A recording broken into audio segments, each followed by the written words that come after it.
இப்போ பார்த்தீங்கன்னா இந்தியாவுக்கும் இங்கிலாந்துக்குமான semifinal match number 2 June 27 6 PM நடக்குது. இந்த மேட்சோடைய ஃபுல் அனாலிசிஸ், எந்த பிளேயருக்கான ஆப்ஷன்ஸ் எந்த மாதிரி இருக்குது, இன்னிங்ஸ் வைஸ் யாராக ஸ்ட்ராங்காக இருந்திருக்காங்க, ட்ரீம் டீம் வர்றதுக்கான ஆப்ஷன் இருக்குது, இன்னிங்ஸ் வைஸாக எந்த பிளேயர் ட்ரீம் டீம் வருவாங்க, வின் ஆனால் லாஸ் ஆனால் எந்த மாதிரி பிளேயர் ட்ரீம் டீம் வர வாய்ப்பு இருக்குது, கேப்டன் வைஸ் கேப்டன் எந்த கேட்டகரியில் இருந்து வர்றதுக்கான வாய்ப்பு இருக்குது, அதே மாதிரியான எந்த பிளேயர்ஸ்க்கான த்ரெட்ஸு இருக்குது அப்படிங்கிறத இந்த வீடியோவில் ஃபுல்லாக சொல்லியிருக்கிறோம். நீங்கள் ஏற்கனவே இந்த வென்யூ ப்ராக்ரஸ் பார்க்கல, பிளேயர் ஸ்டாட்ஸ் பார்க்கலனா அதோடைய வீடியோட லிங்க் நான் கொடுத்துருக்குறேன். இதுக்கு முன்னாடி போட்ட வீடியோவில் கம்ப்ளீட் ஸ்டாட்டிஸ்டிக்கல் வீடியோ அதில் ஃபுல்லாக கொடுத்துருக்குறோம். ஸோ அந்த வீடியோவை பார்த்துட்டு இந்த வீடியோவை பாருங்கள். உங்களுக்கு இந்த வீடியோ பிடிச்சிருந்துச்சுன்னா மறக்காமல் ஒரு சப்ஸ்கிரைப் பண்ணிவிட்டு கமெண்ட் பண்ணுங்கள். தேங்க்யூ. நம்ம இந்தியாவுக்கும் இங்கிலாந்துக்குமான மேட்ச், இந்த மேட்சோடைய ஃபஸ்ட்டு பிச்சு ரிப்போர்ட் எந்த மாதிரி அப்படின்னு பார்த்தீங்கன்னா, இந்த பிச்சு பேலன்ஸ்டு பிச்சு. இந்த பிச்சு பார்த்தீங்கன்னா ஃபஸ்ட்டு கொஞ்சம் அந்த பவர் பிளேயில் பார்த்தீங்கன்னா பேட்ஸ்மேனுக்கு லைட்டாக சப்போர்ட் ஆகும் கொஞ்சம். அதுக்கப்புறம் பார்த்தீங்கன்னா போக போக பிச்சு ரொம்ப ஸ்லோவாயிரும். பால் பார்த்தீங்கன்னா பவுலருக்கு சாதகமாகி அவங்க தான் நல்ல அந்த இடத்துல போடுவாங்க. அதே மாதிரி இந்த பிச்சில் நல்ல கொஞ்சம் ஸ்லோவாக போடுறவங்க, இந்த வேரியேஷன் போடுறவங்க, கட்டர்ஸ் போடுறவங்களால விக்கெட் எடுத்துருவாங்க. அதே மாதிரி இங்கே சேஸின் ஒரு 160 180 அடிச்சிட்டாலே சேஸின் பண்ணுறது இங்கே கொஞ்சம் ரொம்ப டஃப்பாக இருக்குது இப்போ இருக்கிற கண்டிஷனில். இந்த இதில் எந்தெந்த பிளேயர்ஸ் இந்த பிச்சுக்கு ஆப்டாக இருப்பாங்க, இதுக்கு முன்னாடி நடந்த மேட்ச்சில் எந்த மாதிரி இருந்திருக்கு அப்படிங்கிறத ஃபுல்லாக பார்க்கலாம். இந்த மேட்ச்சு பிச்சு கொஞ்சம் ஸ்லோ டவுன் ஆகும்போது விக்கெட் ஃபாலும் இருக்கும். ஸோ அதனாலேயே என்ன பண்ணுவாங்கன்னா, பவர் பிளேலேயே ஒரு ரன்னை ஒரு டீம் 2 டீமுமே செட் பண்ண பார்ப்பாங்க. ஸோ அந்த மாதிரி தான் அந்த மேட்ச் ஆனது ஆரம்பிக்கும். இங்கே ப்ளே பண்ணதில் பார்த்தீங்கன்னா ஆப்கானிஸ்தான் நியூசிலாந்தையே வின் பண்ணியிருக்கிறாங்க. இது அப்போ எந்த அளவுக்கு பவுலினுக்கு சப்போர்ட் ஆகிருக்கும் அப்படின்ட்டு கொஞ்சம் பார்த்துக்குங்க. அதே இதில் பவர் பிளே ப்ராக்ரஸ் பார்த்தீங்கன்னா எந்த மாதிரி இருந்திருக்கு. பவர் பிளே ப்ராக்ரஸ் பார்க்கும்போது மேக்ஸிமம் இப்போ இந்தியா ஃபர்ஸ்ட் பேட்டிங் பிடிக்கிறாங்கன்னா அவங்க மேக்ஸிமம் பேட்டிங் தான் ஃபர்ஸ்ட் தேர்ந்தெடுப்பாங்க. அப்போ தான் அடுத்து ஸ்பின் கண்ட்ரோல் வச்சு இவங்களை டாமினேட் பண்ணிடலாம். இவங்க ஃபாஸ்ட் இதை வச்சு டாமினேட் பண்ண பார்ப்பாங்க, அவங்க ஸ்பின் இதை வச்சு டாமினேட் பண்ணவும் பார்ப்பாங்க. ஏன் அப்படின்னா அவங்க டீமில் டாப் ஆர்டர் எல்லாமே கொஞ்சம் ஸ்பின்னுக்கு வீக்காக இருக்காங்க. ஸோ அந்த மாதிரி பார்ப்பாங்க. இவங்க பார்த்தீங்கன்னா கொஞ்சம் அந்த லெஃப்ட் ஹேண்டர்ஸ்க்கும் அந்த பாலை நல்லா குத்தி பவுன்ஸ் பண்ணுறவங்களுக்கும் கொஞ்சம் வீக்காக இருக்காங்க. ஸோ அவங்க அதை ட்ரை பண்ணுவாங்க. ஸோ இப்போ பவர் பிளே ப்ராக்ரஸை பொறுத்தவரை ஆப்கானிஸ்தான் டீமை தவிர மற்ற எல்லா டீமும் ஃபர்ஸ்ட் இன்னிங்ஸ் பேட்டிங் பிடிக்கும் போது 1 or 2 விக்கெட் இழந்திருக்கிறாங்க.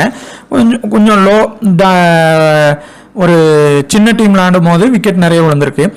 ஒரு நியூசிலாந்து மாதிரியான டீம் கூட இந்த இடத்துல பார்த்தீங்கன்னா செகண்ட் இன்னிங்ஸில் பார்த்தீங்கன்னா 2 to 3 விக்கெட், அதாவது 2 விக்கெட், வெஸ்ட் இண்டீஸ் பார்த்தீங்கன்னா 2 விக்கெட், இந்த மாதிரி இங்கே இழந்திருக்கிறாங்க. ஃபாஸ்ட் அண்ட் ஸ்பின்னு ரெண்டுக்குமே இங்கே ஈக்குவலாக விக்கெட் விழும். 2 பேருக்குமே இங்கே ஈக்குவலாக விக்கெட் விழுந்திருக்கு. இந்த பிச்சு பார்த்தீங்கன்னா இது என்ன நான் பார்த்து நோட் பண்ண சில விஷயங்கள் தான்.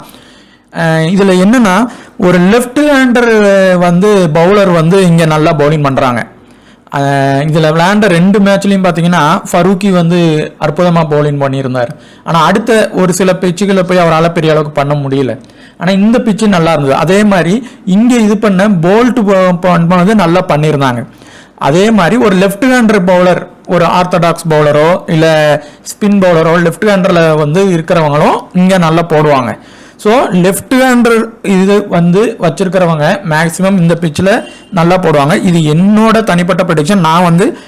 நான் வாட்ச் அவுட் பண்ணும்போது அந்த மாதிரி தான் அங்கே நடந்திருக்கு. மேக்ஸிமம் பார்த்தீங்கன்னா ஒரு டீமில் இருக்கிற 2 லெஃப்ட் ஹேண்டர் இருந்தாங்கன்னா 2 பேருமே அவங்க அந்த இடத்துல மேக்ஸிமம் பாயிண்ட் எடுத்துடுறாங்க. ஸோ இப்போ இந்த கேட்டகரி பார்த்தீங்கன்னா இப்போதைக்கு வர இந்த கேப்டன்ஷிப் மாறிக்கிட்டே இருக்குங்க. லாஸ்ட்டில் பார்க்கும்போது ரோஹித் சர்மா இருந்தாங்க, இப்போ ஹார்திக் பாண்டியா இருக்கிறாங்க. ஹை பர்சன்டேஜ் கேப்டன் பார்த்தீங்கன்னா இப்போதைக்கு ஹார்திக் பாண்டியா இருக்கிறாங்க.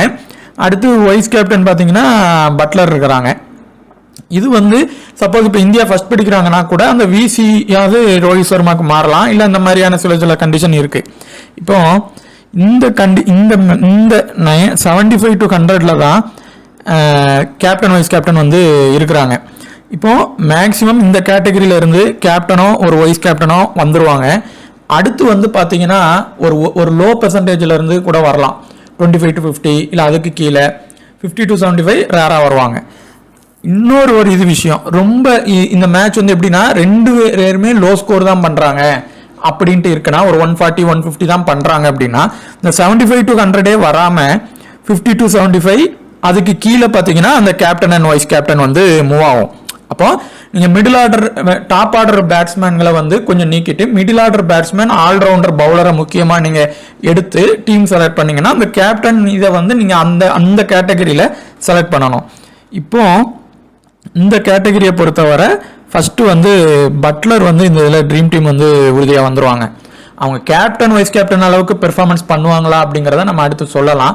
இவருக்கு என்ன மாதிரியான த்ரெட்டு, இவர் பும்ராவை தான் பெரிய த்ரெட்டே இருக்கு. பும்ரா, அடுத்து குல்தீப் யாதவ், ரவீந்திர ஜடேஜா, இந்த மாதிரி அந்த ஸ்பின்னர்ஸ் கிட்ட தான் த்ரெட்டாக இருக்குது.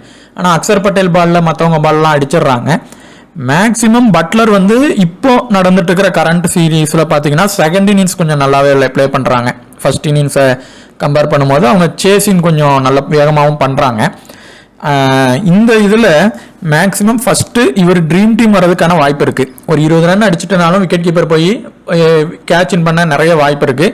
ட்ரீம் டீம் வந்து உறுதியாக வந்துடுவார். கண்டிப்பாக நீங்கள் இங்கிலாந்து வின் ஆக மாதிரியான டீமுக்கு நீங்கள் எடுக்கணும். ஏன் அப்படின்னா இந்தியாவுக்கு இப்போ நீங்கள் வந்து ஒரு கிராண்ட் லீக் போடுறீங்க, 15 டீம் 20 டீம் போடுறீங்கன்னா இந்தியாவுக்கு 10 டீம் போட்டிங்கன்னா இங்கிலாந்துக்கு ஒரு 5 டீமாவது கண்டிப்பாக போடுங்க சப்போர்ட் பண்ணுற மாதிரி. ஏன்னா இங்கிலாந்து பிளேயர்ஸுக்கு ஆஸ்திரேலியா பிளேயர்ஸுக்கு வந்து எல்லாருக்கும் பெரிய அளவுக்கு இந்தியா கூட இப்போ சமீபத்தில் வந்து பெரிய அளவுக்கு அவங்க ப்ளே பண்ணலை. 1 or 2 பிளேயர்ஸ் தான் அவங்க இதில் பண்ணாங்க. ஆனால் இங்கிலாண்டில் அப்படி கிடையாது. ஐபிஎல்லில் பார்த்தீங்கன்னா பட்லர் ப்ளே பண்ணியிருக்கிறாங்க, லிவிங்ஸ்டன் ப்ளே பண்ணியிருக்கிறாங்க, பிலிப் சால்ட்டுக்கு லாஸ்ட் வர ப்ளே பண்ணியிருக்கிறாங்க, வில் ஜாக்ஸ் வந்து அவர் ப்ளே பண்ணியிருக்கிறாரு, டோப்லே ஆர்சிபிக்கு ப்ளே பண்ணியிருக்கிறாங்க, சாம் கரன் ப்ளே பண்ணியிருக்கிறாங்க, பேர்ஸ்டோ ப்ளே பண்ணியிருக்கிறாங்க. இப்படி பார்த்தீங்கன்னா ஆர்ச்சர் வந்து மும்பை இந்தியன்ஸ், ராஜஸ்தான் ராயல்ஸுக்கு ப்ளே பண்ணியிருக்கிறாங்க.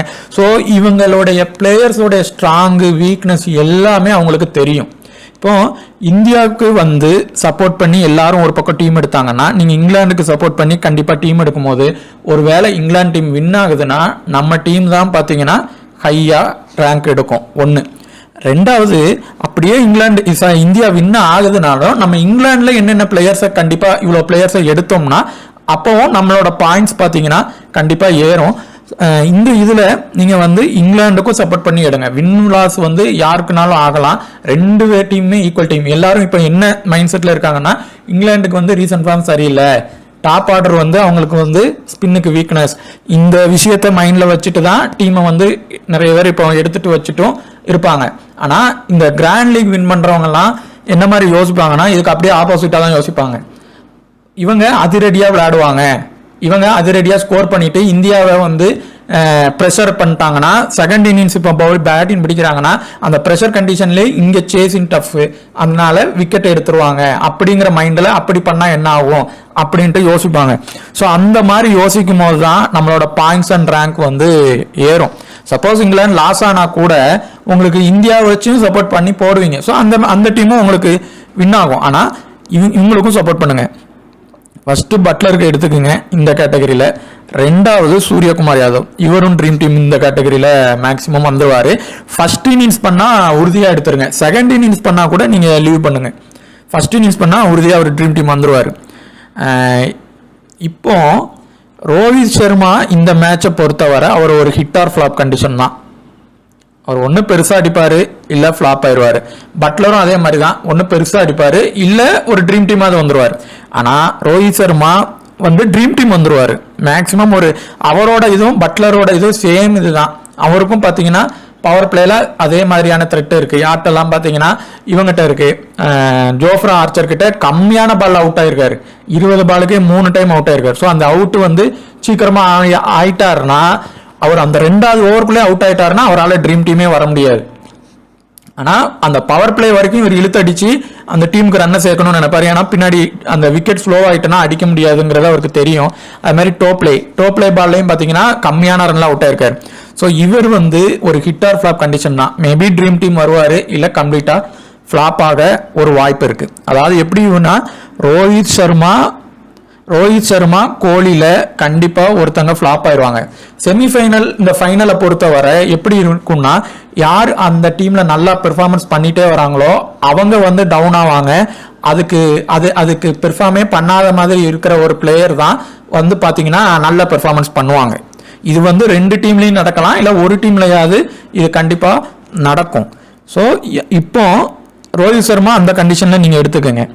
பும்ராவை பொறுத்தவரை ஃபர்ஸ்ட் பவுலிங் போடுறாருன்னா இங்கே கண்டிப்பாக நல்லா போட்டுருவார். செகண்ட் பவுலினுக்கும் இவருக்கு பிச்சு வந்து சப்போர்ட் ஆகும். ஏன்னா இது பவுலிங் கண்டிஷனில் இருக்கிறப்ப இன்னும் கொஞ்சம் ஹார்ட் ஆகும். So maximum Bumrah dream team வர்றதுக்கான ஆப்ஷன் இருக்குது. பின்னாடி அவரோட இது கம்மியாச்சுன்னா நாங்கள் மென்ஷன் பண்ணுறோம். மேக்ஸிமம் இந்த இடத்துல இருந்து first choice Buttler, Suryakumar Yadav, அடுத்து பும்ரா. ரோஹித் சர்மாவை நீங்கள் ரொட்டேஷன் பண்ணி விராட் கோலியா அவரான்னு பார்த்து எடுத்துக்கோங்க. ரோஹித் சர்மாவையும் ஒரு இதில் வந்து எடுத்துக்கோங்க. அவர் வந்து மேக்ஸிமம் ஹிட் ஆர் ஃப்ளாப் கண்டிஷனில் தான் இருக்கார். ஆனால் வந்தால் ஒரு சின்னதாக ஒரு ட்ரீம் டீமாவது வர அந்த பவர் பிளேயில் அடிக்கிறத வச்சு மட்டும்தான் அதுக்கான வாய்ப்பு இருக்குது. அதே மாதிரி ரிஷப் பண்ட்டை பொறுத்தவரை அவர் இந்த மாதிரி லூஸ் ஷாட் அடிச்சாருன்னா கண்டிப்பாக இந்த மேட்ச் அவர் வந்து ட்ரீம் டீம் வருவாரான்னா ஒரு டவுட் ஆயிரும். ஏன் அப்படின்னா 2 பேருமே டாப் ஆர்டரில் வராங்க, 2 பேருமே சேம் கேட்டகரி இருக்காங்க. ஓரளவு இவருடைய பெர்சன்டேஜ் கொஞ்சம் டவுனாக இருக்குது. ஸோ பார்த்தீங்கன்னா இந்த 2 பேரில் ஒருத்தங்க ட்ரீம் டீம் உறுதியாக வந்துடுவாங்க. அது எப்படின்னா வின் ஆகுதுன்னா இப்போ வின் ஆகுதுன்னா கண்டிப்பாக இங்கிலாந்து வின் ஆகுதுன்னா சால்ட்டும் பட்லரும் கண்டிப்பாக ட்ரீம் டீம் வந்துடுவாங்க. அப்படி இல்லை அப்படின்னா ரிஷப் பண்ட் பட்லரும் அந்த இடத்துல வருவாங்க. ஆனால் ரிஷப் பண்ட் வந்து அவர் ஷாட் பார்த்தீங்கன்னா லூஸ் ஷாட்லாம் அடிச்சுக்கிட்டு இருக்காரு. அப்படி அடித்தா அவர் வரமாட்டார், வர்றது கஷ்டமாயிரும். ஸோ ஒருத்தங்க தான் இந்த கேட்டகரியில் வருவாங்க. அதே மாதிரி ஹார்திக் பாண்டியா பவுலிங் அவருடைய அந்த லோ டெலிவரி, அதே மாதிரி பார்த்தீங்கன்னா கொஞ்சம் அந்த கட்டர்ஸ் போடுறது இதெல்லாம் இந்த பிச்சுக்கு நல்லா சப்போர்ட் ஆகும். பேட்டிங் பின்னாடி தான் வருவார், அதனால் கொஞ்சம் அடிப்பார், நல்ல டச்சில் இருக்கார், ட்ரீம் டீம் அளவுக்கு பெர்ஃபார்மன்ஸ் பண்ணிடுவார்.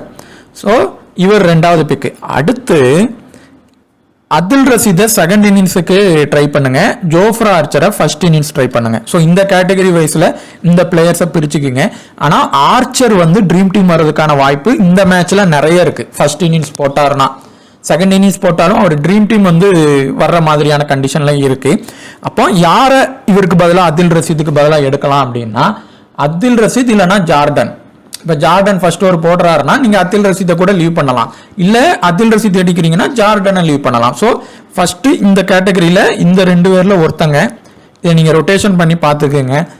ரிஷப் இவருக்கும் பிளேயர்கிட்ட அதே வீக்னஸ் தான், பட்லர்கிட்ட என்னெல்லாம் வீக்னஸ் இருக்கோ அதே வீக்னஸ் தான் இவர்கிட்டையும் இருக்குது. லெஃப்ட் ஹேண்டர் இது ஸ்பின்னுக்கான வீக்னஸ் அதே தான். ரிஷப் பண்ட் வந்து ஸ்லோ, அவர் பொறுமையாக விளாண்டா அவர் அடிப்பார் பெருசா, இல்லைனா சின்னதாக தான் ட்ரீம் டீம் வர்றதுக்கான வாய்ப்பு. ஸோ இந்த 2 பேரில் ஒருத்தங்க வந்துருவாங்க. அடுத்தான இது பாண்டியா. அடுத்து இந்த மேட்சை பொறுத்தவரை ஃபர்ஸ்ட் இன்னிங்ஸ் பண்ணா இவர், செகண்ட் இன்னிங்ஸ் பண்ணா இவர். ஃபர்ஸ்ட் இன்னிங்ஸ் பண்ணா ஆர்ச்சரை நீங்க எடுத்துக்கோங்க. அதே மாதிரி ரஷிதா ஜார்டனாங்கிறதுல ஒருத்தங்களை நீங்க பிக் பண்ணிக்கலாம். இவர் மேக்சிமம் ட்ரீம் டீம் வர நிறைய இது இருக்கு.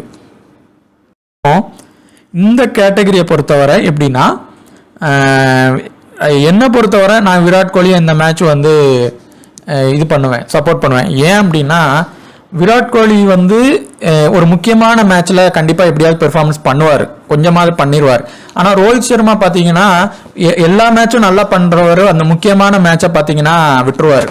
அவர் இது வரைக்கும் அதிகமாக ஒரு ஃபைனல்லையோ செமிஃபைனல்லையோ பெருசாக ப்ளே பண்ணி கொடுத்து அந்த டீம் வந்து அவங்க டீமே வின் ஆனாலும் ஆனால் அந்த மேட்ச்சில் பார்த்தீங்கன்னா அவர் வந்து பண்ணியிருக்க மாட்டாங்க. அது நீங்கள் ஐபிஎல்ல பார்த்தாலும் சரி, வேர்ல்டு கப்பில் பார்த்தாலும் சரி, எல்லா ஒரு இதனாலும் அந்த மும்பை இந்தியன்ஸே வின் ஆனாலும் ஃபைனலில் அவரோட இது பெர்ஃபார்மன்ஸ் இருக்காது. ஆனால் இதே விராட் கோலியை பார்த்தீங்கன்னா ஒரு முக்கியமான செமிஃபைனலில் இல்லைனா கூட செமிஃபைனல் இந்த மாதிரி மேட்ச்சில் அவர் வந்து பெர்ஃபார்மன்ஸ் பண்ணி கொடுத்துருவார். அது நீங்கள் அந்த பாகிஸ்தான் மேட்ச்லலாம் பார்த்துருந்தீங்கன்னா உங்களுக்கு கன்ஃபார்மாக தெரிஞ்சிருக்கும். ஸோ வந்து நீங்கள் ரோஹித் சர்மாவை எடுக்காமல் இருக்க வேண்டாம், ரொட்டேஷன் பண்ணிக்கிங்க. ஆனால் விராட் கோலி ரோஹித் சர்மாவில் மேக்ஸிமம் ஒருத்தங்க தான் வருவாங்க மேக்ஸிமம். இது ஏன்னா பவுலிங் பிச்சா இருக்கிறதுனால. இப்போ பேட்டிங் பிச்சா இருக்கிறதுனால இருந்தால் கூட அந்த இடத்துல பார்த்தீங்கன்னா பேட்ஸ்மேனே ஒரு 4-5 பேட்ஸ்மேன் வந்துருவாங்க. ஸோ விராட் கோலியை பொறுத்தவரை நீங்கள் இந்த மேட்ச் எடுங்க. அடுத்து பேர்ஸ்ட்ரோ இல்லைன்னா ஹாரி புரூக், இதில் ஒருத்தங்க கண்டிப்பாக ட்ரீம் டீம் வந்துருவாங்க. பேர்ஸ்ட்ரோவை பொறுத்தவரை 2 இன்னிங்ஸுமே நல்லா ப்ளே பண்ணுவார். அவருக்கும் சேம் த்ரெட் என்னன்னா பிலிப் சால்ட் சொன்ன left hand weakness, left hand spinners, Bumrah இவங்க கிட்ட தான் அவருக்கான அந்த இன்ஸ்விங் பண்ணி பாலை உள்ள கொண்டு வருவாங்க. ஹார்திக் பாண்டியா இவங்க கிட்ட தான் சேம் என்ன சால்ட் கிட்ட சொல்றோமோ அதே த்ரெட் தான் பேர்ஸ்டோக்கும். ஸோ பேர்ஸ்டோவா சால்ட்டான்ட்டு அதில் ஒருத்தங்களை நீங்கள் எடுத்துக்கோங்க. இங்கிலாந்து வின் ஆகிற மாதிரி கண்டிஷன் வருது, அவங்க தான் இப்போ இந்தியாவை டாமினேட் பண்ணி பவுலிங் போட்டு இவங்க பேட்டிங் பண்ண போகிறாங்க அப்படின்னா ஒரு 120 ரன்ஸ்குள்ளே தான் அடிச்சிருக்காங்க, 150 தான் அடிச்சிருக்காங்கன்னா அந்த இடத்துல பேர்ஸ்டோ வந்துருவார். ஹாரி புரூக் வர போவாது. இந்தியா ரொம்ப டாமினேட் பண்ணி வின் ஆகுறாங்கன்னா தான் அந்த இடத்துல ஹாரி புரூக் வருவார். ஸோ இந்த கேட்டகரியில் இருந்து ஒன்று மேக்ஸிமம் ஃபர்ஸ்ட் விராட் கோலி, நம்ம சொன்ன ஆப்ஷனில் பேர்ஸ்டோ ஹாரி புரூக்கை எடுத்துக்கோங்க. அடுத்து அக்சர் பட்டேல். இந்த மேட்ச்சில் அக்சர் பட்டேல், மோயின் அலி, ரவீந்திர ஜடேஜா, லிவிங்ஸ்டன், சாம் கரன் இப்படி 5 பேருமே லோ பெர்சன்டேஜ் ஆல்ரவுண்டர்ஸில் இருக்காங்க. ஒரே ஒருத்தர் ஹார்திக் பாண்டியா மட்டும்தான் ஹை பெர்சன்டேஜில் இருக்கார். ஸோ இத்தனை அதே மாதிரி சிவம் டூபே இத்தனை லோ பெர்சன்டேஜ் காரங்களும் உள்ளே வர மாட்டாங்க. ஆனால் அதில் எப்படி ஃபில்டர் பண்ணிடலாம் அப்படின்னா இந்த மேட்சை பொறுத்தவரை ஃபர்ஸ்ட் ஆப்ஷன் அக்சர் பட்டேல், மோயின் அலிக்கு இருக்கு. ஏன் அப்படின்னா இப்போ இந்தியா லாஸ் ஆகிற மாதிரி இருக்குன்னா நீங்கள் அந்த இடத்துல மோயின் அலியை எடுத்துக்கோங்க. ஏன்னா அவர் பேட்டிங் செகண்ட் டவுன் வந்துருவார், பவுலிங் 2 ஓவராவது போடுவார். ரிஷப் பண்ட் இருக்கும்போது அந்த சிவம் டூபே வந்தாலும் ஒரு 2-3 ஓவர் போடுவார், ஒரு விக்கெட் எடுத்துருவார். ஸோ பவுலிங்கும் பேட்டிங்கும் பண்ணுவார். அக்சர் பட்டேல் பார்த்தீங்கன்னா பேட்டினுக்கு வாய்ப்பு கிடைக்கலனாலும் 4 ஓவர் கொடுத்துருவாங்க. இந்த பிச்சுக்கு அக்சர் பட்டேல் பெர்ஃபெக்டாக செட் ஆவார். ஏன்னா அவர் ஸ்லோவாக தான் பால் தூக்கி போடுவார், நல்ல டேர்ன் ஆகும். அந்த டேர்னுக்கு வந்து பிளேயர்ஸ் இடையே த்ரெட் இருக்கும். அதுவும் லெஃப்ட் ஹேண்டர் பவுலர்ஸ் கண்டிப்பாக இங்கே பெர்ஃபார்மன்ஸ் பண்ணுவாங்க. அக்சர் பட்டேல், மோயின் அலியில் ஒருத்தங்களை எடுத்துக்கோங்க. இல்லைனா அக்சர் பட்டேல், ரவீந்திர ஜடேஜால கூட நீங்க எடுத்துக்கலாம். இந்த மேட்ச் ரவீந்திர ஜடேஜா கண்டிப்பா நிறைய ஓவர் போடுவார். அதுவும் செகண்ட் இன்னிங்ஸ் இவங்க பிடிக்கிறாங்க அப்படின்னா ரொம்ப மஸ்டா இருப்பாரு அக்சர் பட்டேல். அடுத்து ஏசிங் பொறுத்தவரை ஒரு லெஃப்ட் ஹேண்ட் பவுலர். இப்போ நம்ம இந்தியாவில் ஃபாஸ்ட் பவுலர் இவர் தான் இருக்காரு. மேக்சிமம் இவர் ட்ரீம் டீம் வந்துருவார், அதில் எந்தவித பிரச்சனையும் இல்லை. ஆனால் சிவிசி அளவுக்கு பெர்ஃபார்மன்ஸ் பண்ணுறதுக்கும் ஒரு சின்ன வாய்ப்பு இவருக்கு இருக்கு. இது என்னோட சின்ன தனிப்பட்ட ப்ரெடிக்ஷன். லெஃப்ட் ஹேண்டர் பவுலர்ஸ் இங்கே ஓரளவு நல்ல பெர்ஃபார்மன்ஸ் பண்ணுவாங்க. ஸோ அதனால இவருக்கான அந்த இது வைஸ் கேப்டன் அளவுக்கு வர ஒரு சின்ன வாய்ப்பு. ஃபர்ஸ்ட் பவுலிங் போடுறப்போ, செகண்ட் பவுலிங் போடுறப்போ ஒரு சின்னதாக ட்ரீம் டீம் அளவுக்காவது வந்துருவார். ஸோ இந்த கேட்டகரியில் இருந்து 2 to 3 பேர் கண்டிப்பாக வருவாங்க. நீங்கள் ஃபஸ்ட்டு விராட் கோலியை ட்ரை பண்ணுங்கள். பேர்ஸ்டோ, ஹாரி புரூக்கில் வேணால் நீங்கள் ஒருத்தங்களை எடுத்துக்கோங்க. நீங்கள் அப்படி விராட் கோலி, பேர்ஸ்டோலாம் எடுக்கிறீங்கன்னா ஹாரி புரூக்லாம் எடுக்கிறீங்கன்னா நீங்கள் ஒரு பேட்ஸ்மேனில் வந்து ரெடியூஸ் பண்ணிக்கலாம். அடுத்து ஆல்ரவுண்டரில் அக்சர் பட்டேல், இவங்க ஏசிங். இந்த இதில் 2 to 3 பேர் உறுதியாக ட்ரீம் டீம் வந்துருவாங்க. Maximum first Virat Kohli, Axar Patel, ஏசிங்குக்கே first preference கொடுங்க. நம்மளுக்கு இதில் பேர்ஸ்டோ வேண்டாம்னா அடுத்த கேட்டகரியில் நீங்கள் ஹாரி புரூக்கை எடுத்துக்கோங்க. இந்த 2 கேட்டகரியில் உள்ள பிளேயரும் பார்த்தீங்கன்னா இங்கிலாண்டில் தான் இருக்கிறாங்க. 2 பேருமே மேக்ஸிமம் கிட்டத்தட்ட கொஞ்சம் ஓரளவு லோ பர்சன்ட்டில் இருப்பாங்க. மோயின் அலி லோவில் இருப்பார், இவர் நார்மல் ஆவரேஜாக இருப்பார். இதில் இவர் ஃபஸ்ட்டு பவுலிங் போடுறாருன்னா கிறிஸ் ஜார்டன் கொஞ்சம் முக்கியத்துவமாக இருப்பார். ஓரளவு ட்ரீம் டீம் வரலாம். ஆனால் எப்படின்னா அப்துல் ரஷீது இல்லைனா ஜார்டனில் ஒருத்தங்க ட்ரீம் டீம் உறுதியாக வந்துருவாங்க. இந்த கேட்டகரியில் அவங்க ஃபர்ஸ்ட் இன்னிங்ஸ்னாலும் சரி, செகண்ட் இன்னிங்ஸ்னாலும் சரி ஒருத்தங்க வருவாங்க. அப்படி இவர் வரலைன்னா அந்த இடத்துல அப்துல் ரஷீத் தான் வருவார். ஸோ அந்த மாதிரி நீங்கள் ரீப்ளேஸ் பண்ணிக்கிங்க. மோயின் அலியை பொறுத்தவரை நம்ம சொன்னது தான், அக்சர் பட்டேல் இல்லைனா மோயின் அலி 2 பேருமே கொஞ்சம் லோ ஆவரேஜ், லோ பர்சன்டேஜில் இருக்காங்க. இவருக்கு என்ன இது சொன்னமோ அதே தான் அவருக்கும் இருக்குது. ஸோ 2 பேரில் ஒருத்தங்க வருவாங்க. ஆனால் இந்த 2 பேரும் உள்ளே வராங்க அப்படின்னா கண்டிப்பாக இங்கிலாந்து வந்து அந்த இடத்துல வின் ஆயிரும். வின் ஆனால் தான் 2 பேரும் வருவாங்க. அப்படி இல்லைன்னா இந்த இடத்துல இருந்து ஃபஸ்ட்டு ப்ரிஃபரன்ஸ் நீங்கள் மோயின் அலிக்கே ட்ரை பண்ணி பாருங்கள். இதுதான் எல்லாத்தையும் விட எந்த நம்மளை வந்து டாப் ரேங்கில் தூக்கி வைக்கிற பிளேயர்ஸில் இது எல்லாருமே இங்கே இருக்கிறதில் மேக்ஸிமம் லோ பர்சன்டேஜில் தான் இருப்பாங்க. அதிகமாக 40க்கு கீழே அந்த மாதிரி இருப்பாங்க. இல்லை இதில் பார்த்தீங்கன்னா சாம் கரன் இருக்காங்க ஆல்ரவுண்டரில், அதாவது ஆல்ரவுண்டர் பவுலரில் சாம் கரன் இருக்காங்க, அக்சர் பட்டேல் இருக்கிறாங்க, மோயின் அலி இருக்கிறாங்க, ரவீந்திர ஜடேஜா இருக்காங்க. 4 பேர் இப்படி லோ கேட்டகரியில் இருக்கும்போது அந்த இடத்துல இருந்து 2 பேர் தான் வருவாங்க. இப்போ அக்சர் பட்டேலா மோயின் அலியான்ட்டு நீங்கள் பார்க்கும்போது ஒருத்தர் எடுத்துட்டு சாம் கரனா இல்லை ரவீந்திர ஜடேஜாவான்னு பார்த்து அதில் நீங்கள் ஒருத்தங்களை எடுக்கணும். இவரை ஃபர்ஸ்ட் இன்னிங்ஸ் போட்டால் சாம் கரனை மஸ்ட்டாக ட்ரை பண்ணிடுங்க. ரவீந்திர ஜடேஜா செகண்ட் இன்னிங்ஸ் போட்டால் ரவீந்திர ஜடேஜாவை ட்ரை பண்ணிக்கோங்க. இந்த மாதிரி இவங்களை வந்து நீங்கள் எடுத்துக்கிங்க. அடுத்து குல்தீப் யாதவ் வந்து இந்த மேட்ச்சில் மஸ்ட்டு டிடி பிளேயர். ஃபஸ்ட்டு போட்டால் டிடி அளவுக்கு வந்துடுவார், செகண்ட் போட்டால் சிவிசி அளவுக்கு கூட வந்துடுவார். இது ஃபஸ்ட்டு போட்டாலும் அந்த ஆப்ஷன் இருக்குது, லெஃப்ட் ஹேண்டருக்கு இது கொஞ்சம் நல்லா சப்போர்ட் ஆகும், அந்த ஆப்ஷன் இருக்குது. பிளேயருடைய டாப் ஆர்டர் ஃபுல்லாக த்ரெட்டாக இருக்குது. மேக்ஸிமம் பவர் பிளேலேயே இவருக்கு கொடுத்தாலும் கொடுத்துருவாங்க. லாஸ்ட் டைம் மாதிரி ஸ்டார்டிங் அந்த அந்த அந்த பவர் பிளே முடியும் போதே கொடுத்துருவாங்க, இல்லைன்னா அதுக்கு முன்னாடியே கொடுத்துருவாங்க. ஏன்னா பட்லரோடைய விக்கெட் மெயின் விக்கெட், அவங்கள விட்டா பெருசாக ஸ்கோர் பண்ணி விட்டுருவாருன்ட்டு பவர் பிளேலேயே கொடுத்தாலும் கொடுத்துருவாங்க. ஸோ இவர் சிவிசி அளவுக்கு பெர்ஃபார்மன்ஸ் பண்ண இந்த மேட்ச்சில் ஒரு வாய்ப்பு இருக்குது. அடுத்து டோப்ளே மார்க்குட் உள்ளே வராரு. இப்போ டோப்ளேயோட பெர்ஃபார்மன்ஸ் கொஞ்சம் லோவாக இருக்கிறதுனால மார்க்குட் உள்ளே கொண்டு வராங்க அப்படின்னா மார்க்குட் வந்து ஃபஸ்ட்டு பவுலிங் போட்டார்னா ரொம்ப மஸ்ட் பிக்காக இருப்பார். ஆனால் செகண்ட் பவுலிங்கும் அவருக்கு நல்லா செட் ஆகும். ஆனால் ஃபர்ஸ்ட் பவுலிங் போடுறாருன்னா இந்த கிரவுண்டில் இவர் லோ பெர்சன்ட்டில் இருந்தாருன்னா இருப்பார் மேக்ஸிமம், உங்களுக்கு அந்த இது இருக்கும். அப்படி மார்க்குட் வரலை அப்படின்னா நீங்கள் டோப்லேயே வந்து ஒரு இதுலையாவது ட்ரை பண்ணணும். எப்படி ட்ரை பண்ணணும்னா இங்கிலாந்துக்கு சப்போர்ட் பண்ணுற டீமில் நீங்கள் ட்ரை பண்ணணும். எப்படின்னா ஜார்டன் டோப்லேயில் ஒருத்தங்களை நீங்கள் எடுக்கணும். சாம் கரன் டோப்லேயில் 2 பேரை கூட எடுக்கலாம். ஏன்னா லெஃப்ட் ஹேண்டருக்கு இந்த இது சப்போர்ட் ஆகும். இப்போ ஃபர்ஸ்ட் இன்னிங்ஸ் போடுறாங்களா, நீங்கள் சாம் கரனும் டோப்லேயும் கூட எடுத்துட்டு அப்துல் ரஷீதை எடுத்துக்கலாம், ஜார்டனை விட்டுட்டு. ஒரு இதில் ஸ்பின்னர் 2 ஃபாஸ்ட் பவுலர் ஒரு ஸ்பின்னர் காம்பினேஷன். அப்படி போகும்போது தான் அந்த ஸ்பின்னர்ஸ் நல்லா போடும்போது அவங்க வந்து அந்த டீமை வின் பண்ணுவாங்க. ஸோ அந்த மாதிரி ட்ரை பண்ணுங்க. டோப்லே பொதுவாக செகண்ட் இன்னிங்ஸும் நல்லா போடுவார். இந்த பிச்சில் வேரியேஷன் பண்ணி இவரால் பண்ண முடிஞ்சிருச்சுன்னா டாப் ஆர்டர் விக்கெட் 2 விக்கெட் இவர் எடுக்க வாய்ப்பு இருக்குது. அடுத்து பவர் பிளே டெத் ஓவர்லையும் விக்கெட் எடுக்க வாய்ப்பு இருக்குது. ஸோ இவர் வந்து ஒரு சின்ன ஒரு ட்ரம்பிக்கு அவர் நல்ல பெர்ஃபார்மன்ஸ் பண்ணுறாரு, அந்த லெஃப்ட் ஹேண்ட் பிச்சு சப்போர்ட் ஆகிட்டுனா பவர் பிளேலேயே 2 விக்கெட்டுக்கு மேலே எடுத்தாருன்னா அடுத்து வந்து மற்ற பிளேயர்ஸ் வந்து விக்கெட் எடுக்க ஆரம்பிச்சிருவாங்க. ஸோ இங்கிலாந்து வின் ஆகிறதுக்கு ஒரு பெரிய வாய்ப்பு இருக்கும். ஸோ அந்த மாதிரி இங்கிலாந்துக்கு சப்போர்ட் பண்ணுற மாதிரி டீம் போட்டிங்கன்னா இந்த டோப்லே சாம் கரனெல்லாம் ஃபர்ஸ்ட் இன்னிங்ஸில் விட்டுறாதீங்க, 2 பேரையும் எடுத்துக்கோங்க. ஸோ இந்த கேட்டகரி வைஸில் நம்ம சொன்ன மாதிரி தான் Sam Curran Jadeja first innings second innings, இவரை போத் இன்னிங்ஸ்லையும் எடுத்து சிவிசி ட்ரை பண்ணி பாருங்கள். ஹாரி ப்ரூக் இல்லைனா பேர்ஸ்டோல ஒருத்தங்க, அவங்கள ஹாரி ப்ரூக் வந்து இந்தியா லாஸ் ஆகிற மாதிரி டீம் இருந்தால் மட்டும் எடுங்க, இல்லைனா அந்த இடத்துல பேர்ஸ்டோவையே மேக்ஸிமம் ட்ரை பண்ணுங்க. மேக்ஸிமம் ஹாரி ப்ரூக்கையே நீங்கள் ட்ரை பண்ணுங்க. ஏன்னா அந்த த்ரெட்டில் அடிபட்டாங்கன்னா சால்ட் பேர்ஸ்டோலாம் போயிட்டாங்கன்னா அடுத்து அந்த ரைட் அண்ட் லெஃப்ட் காம்பினேஷன் உள்ள வருவாங்க. யாருன்னா மோயின் அலியும் ஹாரி ப்ரூக்கும். அப்போ அவங்க வந்து அந்த ஸ்பின்னை வந்து பிளே பண்ணிடுவாங்க. ஏன்னா அந்த ரைட் அண்ட் ரைட் காம்பினேஷன் போனாதான் அது வந்து அவங்களுக்கு கஷ்டமா இருக்கும்.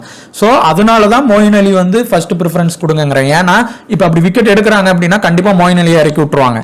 அடுத்து பார்த்தீங்கன்னா சாம் கரன் இறக்கி விட்டுருவாங்க அந்த விக்கெட் போச்சுன்னா. ஸோ அந்த மாதிரி நீங்கள் ட்ரை பண்ணிக்கிங்க. சிவம் டூபேயை வந்து அவர் பவுலிங் போட மாட்டார், பேட்டிங் மட்டும்தான் பண்ணுறாரு. இங்கிலாந்து வின் ஆகிற டீம் மாதிரியான சப்போர்ட் பண்ணிங்கன்னா அந்த இடத்துல டூபேயை எடுத்துக்குங்க.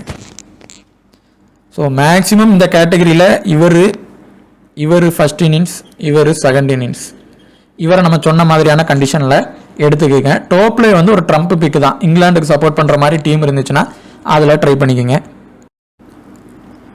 சூர்யா குமாருக்கு ஃபர்ஸ்ட் இன்னிங்ஸ்னால் ஒரு கேப்டன் வைஸ் கேப்டன் கொடுத்து பாருங்கள். பும்ராவுக்கு போத் இன்னிங்ஸ்லையும் ட்ரை பண்ணி பாருங்கள். பட்லர் வந்து சேசிங் பண்ணுறாருன்னா நல்லா பண்ணுறாரு பொதுவாக இப்போதைக்கு. அதனால் சேசின் இல்லைனா அப்படி இல்லைனாலும் ஃபர்ஸ்ட் இன்னிங்ஸ் 2க்குமே அவர் சிவிசி ட்ரை பண்ணி பாருங்க. ரோஹித் சர்மாவை ஃபர்ஸ்ட் இன்னிங்ஸ் மட்டும் ட்ரை பண்ணுங்க, ஹிட் ஆர் ஃபிளாப் தான்.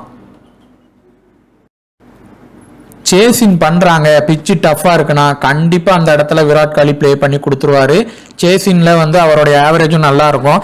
சேசின் பண்ணாங்கன்னா கண்டிப்பாக சிவிசி கொடுங்க. ஃபர்ஸ்ட் பவுலிங் பிடிச்சாங்கன்னா ஒரு விசியாவது ட்ரை பண்ணி பாருங்க. அக்சர் பட்டேலுக்கு செகண்ட் இன்னிங்ஸ் மட்டும் ட்ரை பண்ணுங்க. இவருக்கு ஃபர்ஸ்ட் இன்னிங்ஸ்னா கேப்டன் கொடுங்க, செகண்ட் இன்னிங்ஸ்னா ஒரு சின்னதாக விசி கொடுத்து ட்ரை பண்ணுங்க. 50% கீழே மேக்ஸிமம் ஒரு 4 to 5 பேர் நம்ம அந்த லோ பர்சன்டேஜ் பிளேயர்ஸை எப்படி கேட்டகரி வைஸாக பிரிக்கிறதுக்கு அந்த இவர் இல்லைன்னா இவர் இந்த மாதிரி தான் அவங்க வந்து அந்த இடத்துல வருவாங்க. வின் ஆகிற டீமை விட லாஸ் ஆகிற டீம்ல இருந்து நீங்க இப்போ இந்தியா லாஸ் ஆகுதுன்னு எடுத்தீங்கன்னா இந்தியா லாஸ் ஆகுறதுல இருந்து லோ பர்சன்டேஜ் பிளேயர்ஸ்ல இப்போ நான் 4 பிளேயர்ஸை கொண்டு போறீங்கன்னா அதுல 3 பிளேயர்ஸ் இந்தியா பிளேயரா கொண்டு போகணும் எந்த டீம் லாஸ் ஆகுதோ. ஸோ அதுக்குபடி தான் அந்த பிளேயர்ஸ் வந்து வருவாங்க. உங்களுக்கு இந்த வீடியோ பிடிச்சிருந்துச்சுன்னா மறக்காம சப்ஸ்கிரைப் பண்ணுங்க, ஷேர் பண்ணுங்க. தேங்க்யூ.